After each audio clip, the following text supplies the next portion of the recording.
The Russian president is in Crimea today. How do you view this? The NATO has called it inappropriate. What is the U.S. view? Our view is that this trip is provocative and unnecessary. Crimea belongs to Ukraine, and we don't recognize, of course, the illegal and illegitimate steps by Russia in that regard. Is there any kind of, given the escalating tensions and some fighting in Ukraine and around it, what are plans for? I think there was talk about getting together on a discussion next week in Europe on Ukraine. Anything further on that? Well, the Secretary will be in London next week, meeting with the London 11 to discuss the ongoing crisis in Syria. There are a number of members of the London 11 who certainly have an interest in what is happening in Ukraine, and I'm certain that there will be an opportunity to discuss on the sidelines. Beyond that, I don't have any additional announcements or plans to outline for you. So the Secretary spoke with Foreign Minister Lavrov today, and apparently Lavrov discussed or raised the possibility of having the U.S., Russia, the EU, and the OSCE come together to talk about how to resolve the crisis in Ukraine. One, can you confirm that such a phone call did take place? And two, if this idea was floated, where's Ukraine at the table?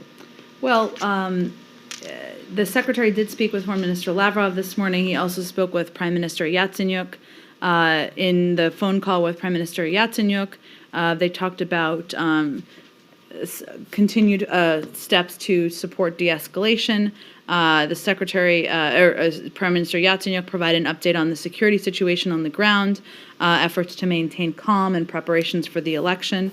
During the call with Foreign Minister Lavrov, they spoke about Ukraine and ongoing efforts to work with the OSCE and others on the ground.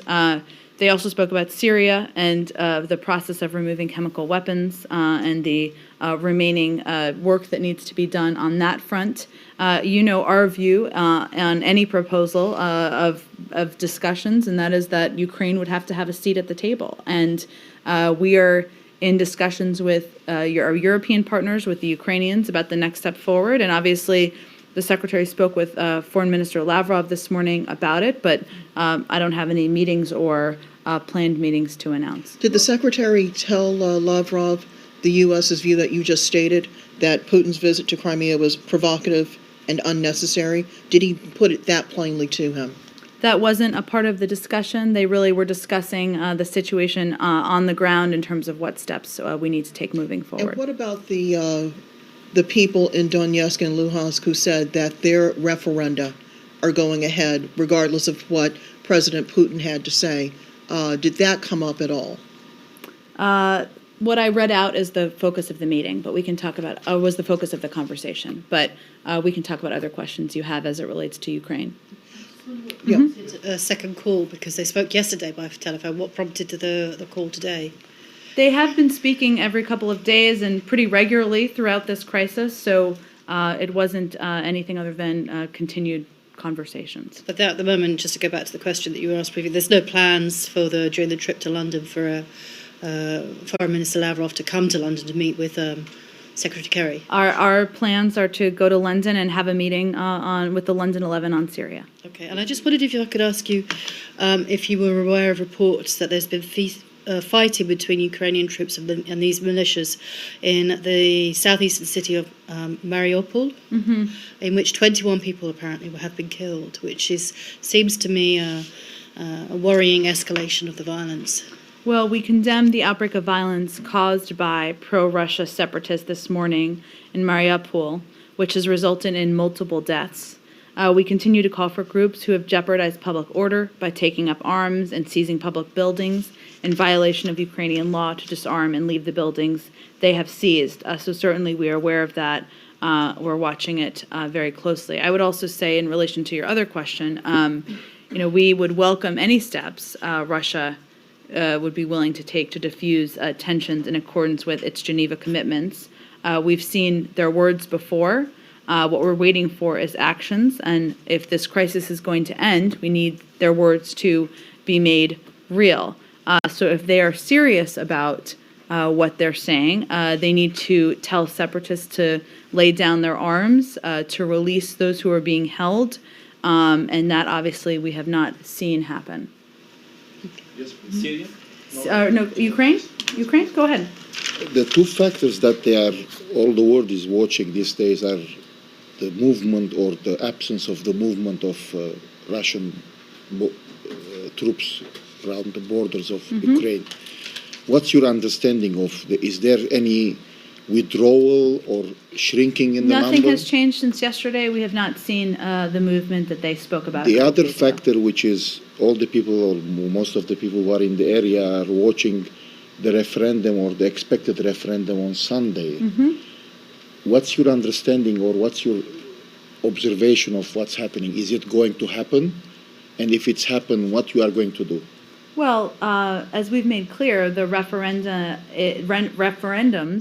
are illegal under Ukrainian law. Our view is that they're an attempt to create further division and disorder in the country. I'm not going to make a prediction of what we'll do. Obviously, we believe that that these should not be held and they're not legitimate, and we don't plan to recognize them. Our focus remains on the May 25th elections. Yes, the other thing, which is this issue was raised in the hearing when Victoria Nuland was on the Hill, and it was mentioned that or there were hints about the possibility of more sanctions if this referendum take place.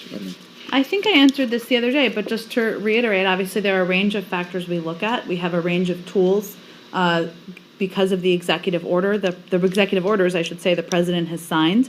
And we're looking at a range of steps. We want Russia to take de-escalatory steps. We believe they can influence the actions of separatists on the ground. There's more they can do. And obviously, President Putin's trip to Crimea is not in the direction we're looking for. And you mentioned in your previous answers that the target is the elections of May 25th. Today we are 9th of May. I mean, at least there are 2 weeks. What you are trying to do in these 2 weeks, beside the preparations of the elections, are when you are saying there are meetings with EU and next week the possibility of discussing, what will be the target just to reach to that point of 25th of May or what?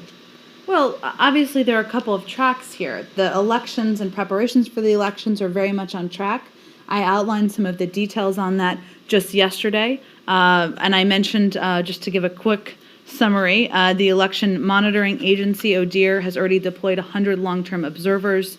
There are a number of organizations who will be observing the elections as well. The government of Ukraine has modified the presidential election law to allow domestic monitoring organizations to participate.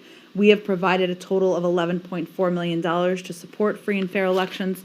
So that's a process that's ongoing, and it's important to remember that in the vast majority of Ukraine, things are calm on the ground. The Ukrainian government, as is evidenced by the Secretary's discussion with Prime Minister Yatsenyuk this morning, is doing everything possible to maintain that calm. Separately from that, clearly we want to see an end to the escalatory acts taken by the Russians. If there isn't, there will be consequences, or there will be continued consequences, and that's what the discussions are about. I mentioned yesterday, or somebody asked, I should say, yesterday, about the proposed draft roadmap developed by the OSCE's chairman in office. We're discussing now with the Ukrainian government, our European allies, and the OSCE.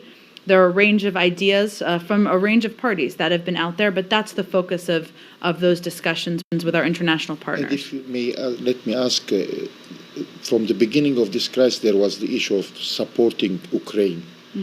What's the latest with supporting Ukraine financially? Is still the flowing is on, or just absolutely? We've provided a range of economic assistance, technical assistance, assistance in terms of experts, and that's been ongoing. Thanks. Okay. Syria, sure. News reports have said that U.S., Britain, and France have raised suspicions at the UN yesterday of possible undeclared Syrian chemical agents, and diplomats have said that the three countries believe that Syrian President Bashar al-Assad never came clean about the full extent of his chemical arsenal. To what extent you are concerned about this?